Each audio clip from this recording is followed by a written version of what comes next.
তিনি পীর বাবার নন গো, তিনি পীর বাবার নন।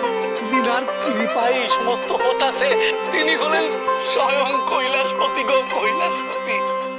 কিন্তু তিনি এখন কোথায় ঠাঁই নিয়েছেন গো? আইসো গো গয়লানি মা।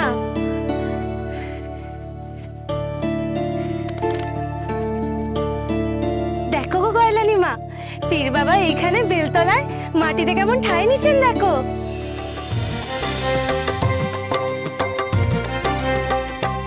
জয় লোকনাথ বাবা লোকনাথ, জয় লোকনাথ বাবা লোকনাথ, জয় লোকনাথ বাবা লোকনাথ, জয় লোকনাথ বাবা লোকনাথ। তুমি জগতের পিতা, জয় লোকনাথ। খিদায় তেষ্টায় বাপ আমার কথা কইতে পারে না।